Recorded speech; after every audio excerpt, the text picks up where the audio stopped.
بابا جی سے تعلق ہے تمہارا، اس تعلق کی وجہ سے اپنا موقف ہی بدل دیا، اپنا نظریہ ہی بدل دیا، اپنی سوچ ہی بدل دی۔ ایک مدت سے تم کہہ رہے ہو کہ انگریز کے لائے گئے قانون کے ذریعے حضور کے دین کو تخت پر لانا ناممکن ہے۔ تم نے اس پر تقریریں بھی کی ہیں، لیکچرز بھی دیے ہیں کہ کافر اور مسلم کے ووٹ کو اگر ایک ہی وزن دیا جائے تو اس پر حکم شرعی کیا لگے گا؟ یہ تمہاری سوچ ہے۔ تم انگریز کی تعلیم کے خلاف برطانیہ میں رہ کر بات کرتے ہو، اور ہم کرتے ہی ایک عرصے سے کرتے آئے ہیں۔ عذاب دانش حاضر سے با خبر ہوں میں، اقبال کہتا ہے میں اس آگ میں ڈالا گیا ہوں مثل خلیل۔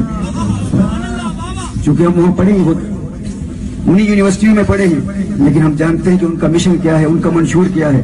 لیکن آخر کیا وجہ ہے کہ سب کچھ بھول کر آج تم بھی الیکشن کے حق میں ہو، اپنے نظریات کو چھوڑ کر۔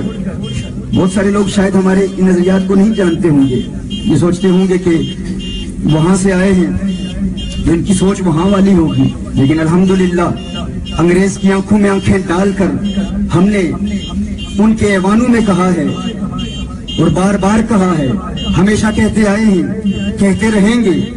برطانیہ میں کیا، پاکستان میں کیا، ہر جگہ لوگ کہتے ہیں بابا جی بہت سخت ہیں، ان کے نظریات بہت سخت ہیں۔ الحمدللہ ان معاملات میں ہم ان سے بھی سخت ہیں، تو ہم کمپرومائز کرنے والے نہیں ہیں، کبھی نہیں کریں گے۔ لیکن لوگ کہتے ہیں نظریات مختلف تھے تو پھر اس دھرنے میں کیوں آئے ہو؟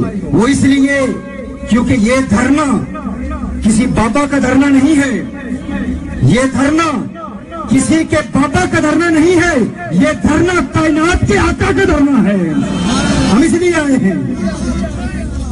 یہ قیادت پہلی مرتبہ مخلص قیادت ملی ہے ہمیں، پہلی مرتبہ وہ قیادت ملی ہے جو بکنے والی نہیں ہے۔ مجھے لوگوں نے کہا بہت کچھ ہو چکا ہے، تم یہاں رہتے نہیں ہو، تم لاہور میں رہتے تمہیں پتا چلتا۔